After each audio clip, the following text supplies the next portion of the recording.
I shall resign the presidency effective at noon tomorrow.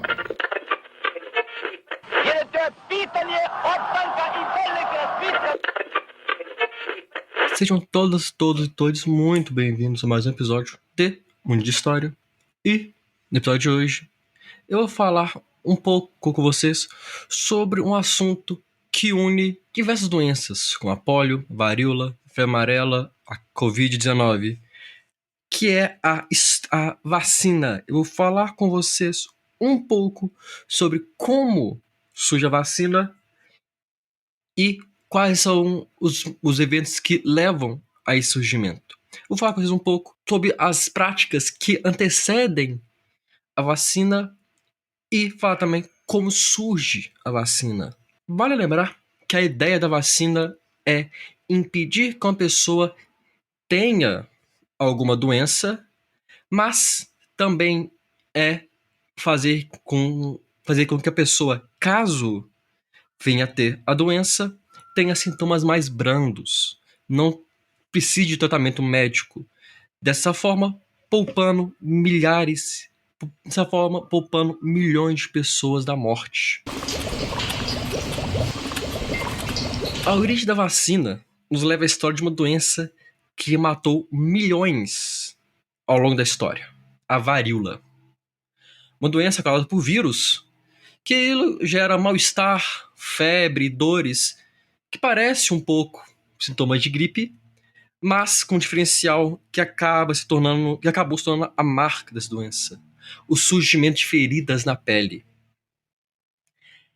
Essa doença que se espalhou pelo globo, matou milhões de pessoas por diversos continentes, precisava ser combatida. E é dessa necessidade que surgem algumas ideias.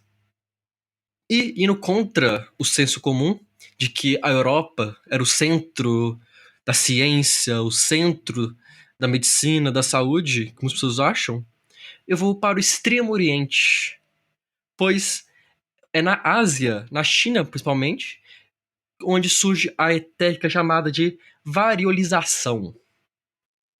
Essa técnica surgiu com a observação de chineses que perceberam que uma pessoa que teve contato com a varíola, ou seja, contraiu a varíola, teve sintomas e se curou, não tinha ou não contraía a varíola novamente.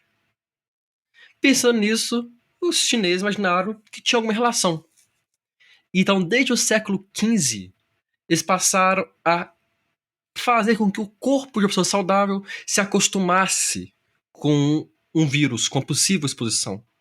Para isso, eles pegavam crostas, as casquinhas das feridas que ficavam na pele, que detinham, para eles não saberem, detinham ali vírus ativado, maceravam, ou seja, trituravam essas casquinhas, deixavam secar, e após secas, elas eram inoculadas para os doentes, ou pelo nariz da pessoa, com meio canudo, ou em cortes na pele.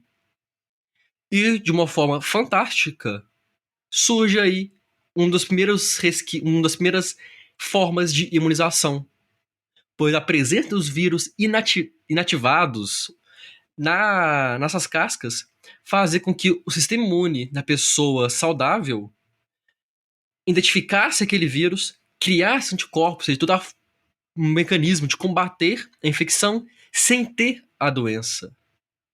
Olha só como a ideia fantástica. E no Oriente Médio e algumas partes da África, era como outra forma de variolização, de imunização da varíola. Mas se distinguir no mesmo princípio, de que o contato com doença, inicialmente, faria que a pessoa ficasse saudável, imune a ela no futuro. Para isso, era comum que o pus fosse coletado diretamente das feridas de crianças contaminadas, por meio de tecidos, agulhas, e posteriormente inoculado pela mesma forma, de cortes, agulhas, tecidos, nas crianças saudáveis. Dessa forma, um pouco mais perigoso, já estar lidando com o pus em si, mas também gerava imunidade.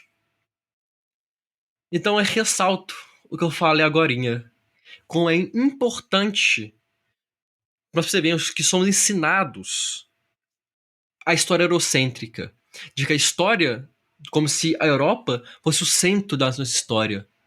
Nós somos Estados Unidos desde pequenos. Mas olha só, no século XV, ou seja, em 2400, os chineses já tinham uma tecnização, sendo que uma técnica parecida só chega na Europa 3 séculos depois. E nós devemos, inclusive, lembrar que os árabes tinham uma medicina ali na Idade Média, com a Idade Moderna, muito mais avançada que os europeus. Não tinha nem comparação. Eles sabiam lidar com doenças, com a questão da saúde, muito melhor que os europeus. Mas a história da vacina nos leva, de qualquer forma, à Europa. Mais precisamente na Inglaterra do século XVIII. Quando o inglês Edward Jenner percebeu que as pessoas que trabalhavam ordenhando as vacas se contaminavam com o vírus da varíola bovina. E aí que entra a observação, a sacada que é tão necessária para a ciência. Ele observou que quem se contaminava com o vírus da varíola bovina não adquiria depois a varíola humana. E a varíola bovina tinha sintomas muito mais brandos no ser humano. Então, ele tem uma hipótese de que a varíola bovina previne a infecção da varíola bovina previne a varíola humana. E botou isso à prova. Ele recruta, entre aspas, uma criança de outro chamado James e inocula nele, ou seja, o contamina com o vírus da varíola bovina. James contrai a doença de uma forma branda e alguns dias se cura. Posteriormente, Edward coletou diretamente de uma pessoa doente com a varíola, pus todas aquelas questões e inoculou na criança. E sua hipótese foi confirmada.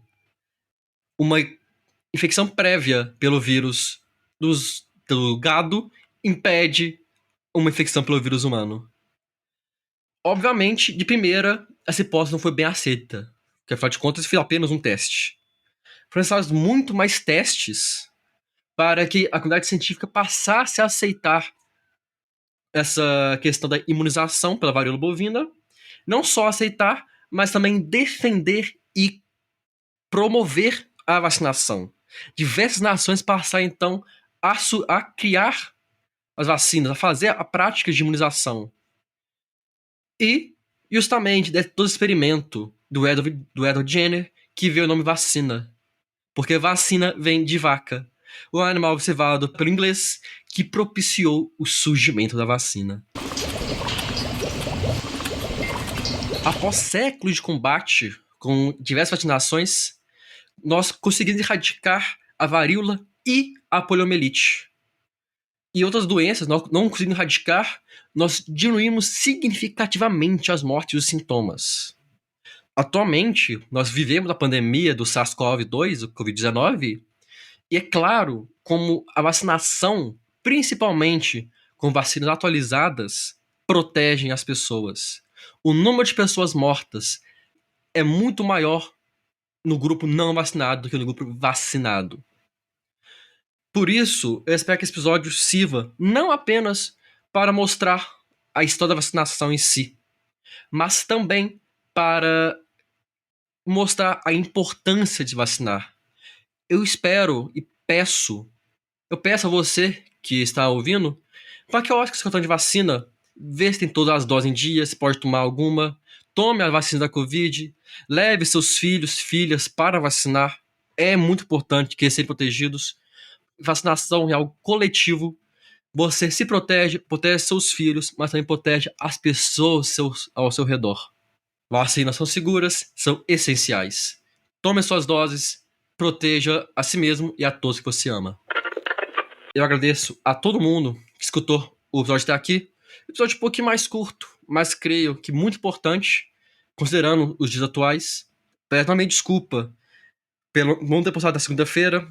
Agradeço em especial ao Dom Rotão, o Felipe, que financia o nosso podcast. Se você tem interesse e condições de nos financiar, sua contribuição será muito bem-vinda para manter o podcast de pé.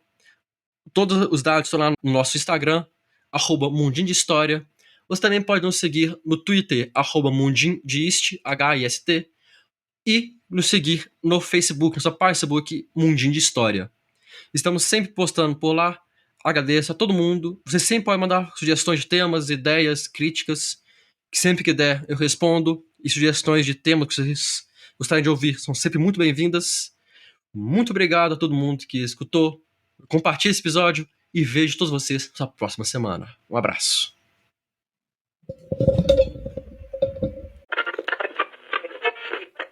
I shall resign the presidency effective at noon tomorrow.